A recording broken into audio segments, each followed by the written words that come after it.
was a child of only 3. The rotted man came for me.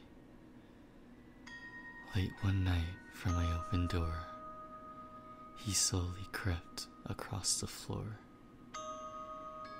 He took me by the hand and said, "I'll save you from this life of dread." We left the house in the early morn and took his carriage, a blackened thorn.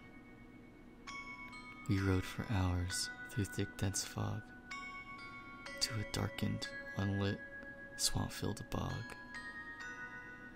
where topless trees with hanging moss were shields from the unseen winter frost. The thick wet heat from the dense cool air crept up your back and through your hair. He took me to his house of bones, on a path laid with cobbled stones. Upon his door he hung a head of a child with hair of fiery red. His hall was bathed in blood-red tiles. The walls were stacks of flesh in piles. He told me of his protective view and begged me that I should join him too. He smiled, and through his rotted lips I saw 1,000 children's fingertips. He promised me the world would pay and told me that I could stay. Then we entered a smaller room, and the rotted man gave me a red balloon. Then I saw my mom through tinted glass. The man with her was talking fast. The tears were pouring from her eyes. The man then held her while she cried. Then the rotted man did the strangest thing. He sat down with me and began to sing a soft, nice tune that filled my head with puppy dogs and fresh baked bread. It was then I noticed that the rotted man was simply old and had a tan. And then my mom burst in the room, the feel of warmth, her sweet perfume. She hugged me tight and swore to me, from here on out, Dad would let us be.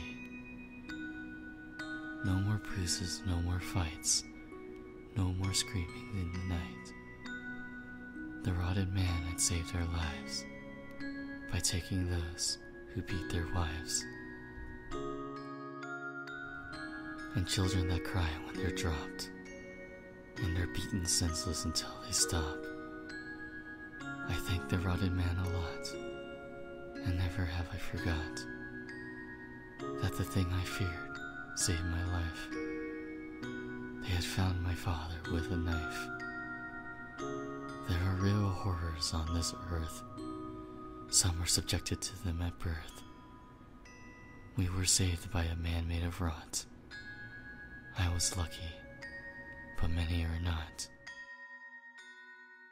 But this is how I dreamt my life, when father came with the kitchen knife.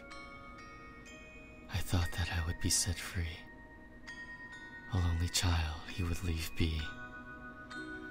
I thought a man could save me too, and take me away from all this black and blue.